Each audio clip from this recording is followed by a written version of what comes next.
മധ്യ കേരളത്തിലും ത്രിതല പഞ്ചായത്ത് നേതൃത്വത്തെ തീരുമാനിക്കുന്നതിൽ അപ്രതീക്ഷിത ട്വിസ്റ്റുകളാണ് ഉണ്ടായത്.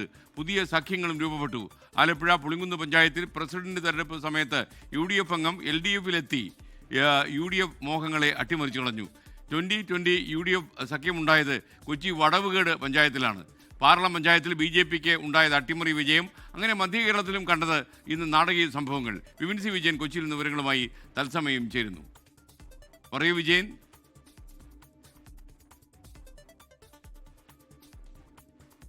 Yes SKN, good evening. ഈ മധ്യ കേരളത്തിലും വലിയ ചർച്ച തന്നെയാണ് ഇപ്പോഴത്തെ ഈ രാഷ്ട്രീയ നീക്കങ്ങളുള്ളത്. ഒട്ടും പ്രതീക്ഷിക്കാതെ തന്നെ ഒരുപക്ഷെ ഒരു ഞെട്ടിക്കുന്ന രീതിക്കുള്ള മാറ്റങ്ങളാണ് പല സ്ഥലങ്ങളിലേക്കും ഉണ്ടായത്. അതിൽ എടുത്തു പറയാവുന്നത് പുതിയ സഖ്യങ്ങളൊക്കെ രൂപപ്പെട്ടിരിക്കുന്നു എന്നുള്ളതാണ്. അതിൽ ഇനിയുള്ള ദിവസങ്ങളിൽ തന്നെ സംസ്ഥാനത്ത് ചർച്ചയാവുന്ന രീതിയിലാണ് തൃശ്ശൂർ മറ്റത്തൂർ പഞ്ചായത്തിൽ ഉണ്ടായിരിക്കുന്നത്. അവിടെ വിജയിച്ച 8 കോൺഗ്രസിൻ്റെ അംഗങ്ങൾ കൂട്ടത്തോടെ തന്നെ രാജിവെച്ച് BJPക്കൊപ്പം ചേരുകയും അങ്ങനെ അധികാരം നേടുകയുമായിരുന്നു.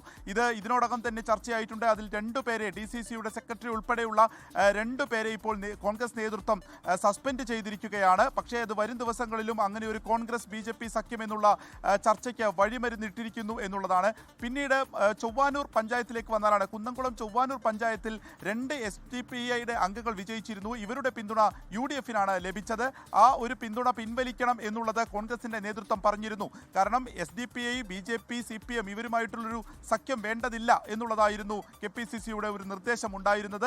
ഇതിന് വിരുദ്ധമായിട്ട് ചൊവ്വാനൂർ പഞ്ചായത്തിൽ സംഭവിക്കുകയും ഇത് ഇപ്പോഴും പക്ഷേ ഒരു നേതൃത്വത്തിന് വിരുദ്ധമായി അത് രാജിവെക്കാനോ അല്ലെങ്കിൽ ആ ഒരു സഖ്യം ഉപേക്ഷിക്കാനോ അവിടെ പ്രസിഡന്റ് തയ്യാറായിട്ടില്ല എന്നുള്ളത് ഏറെ ഇനിയുള്ള ഒരു ചർച്ചയാകുമെന്നുള്ളത് ഉറപ്പാണ്. മറ്റൊന്നുള്ളത് വടവുകോട് പുത്തൻകുരിശ് പഞ്ചായത്തിലാണ്. അത് എറണാകുളത്തിലേക്ക് വന്നാൽ അവിടെ 2020ക്കെതിരെ UDFും LDFും ഒന്നിക്കും എന്ന് കരുതിയ ഒരു ഘട്ടത്തിൽ ഇപ്പോൾ UDF 2020യുടെ സഹകരണത്തോടു കൂടി അവിടെ ഭരണം പിടിച്ചിരിക്കുന്നു എന്നുള്ളതാണ് എടുത്തു പറയണത്. ചേന്നമംഗലം പഞ്ചായത്തിൽ CPM വിമതന്റെ പിന്തുണയോടെ UDFിന്റെ ഹരിദാസ് അവിടെ പ്രസിഡന്റ് ആയിരിക്കുന്നു. പിന്നീട് വെങ്ങോല പഞ്ചായത്തിൽ അവിടെ കോറം തികയാത്തതിനാൽ തിങ്കളാഴ്ചയായിരിക്കും അവിടുത്തെ തിരഞ്ഞെടുപ്പ് നടക്കുകയും ചെയ്യുക.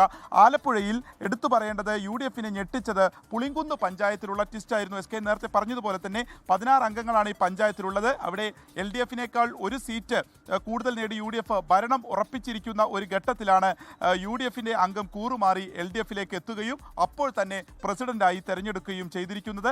അതുകൊണ്ട് തന്നെ ഇതൊരു കൂറുമാറ്റ നിയമപ്രകാരം വരും. അതുകൊണ്ട് തന്നെ 10ാം വാർഡിൽ വീണ്ടും തിരഞ്ഞെടുപ്പ് വരികയും ഈ പഞ്ചായത്തിൽ പുതിയ പ്രസിഡന്റ് വരും. കാരണം അയോഗ്യത കൽപ്പിച്ചിരിക്കുന്നു എന്നുള്ളതാണ് ഇപ്പോൾ ലഭിക്കുന്ന ഏറ്റവും പ്രധാനമായിട്ടുള്ള ഒരു വിവരം.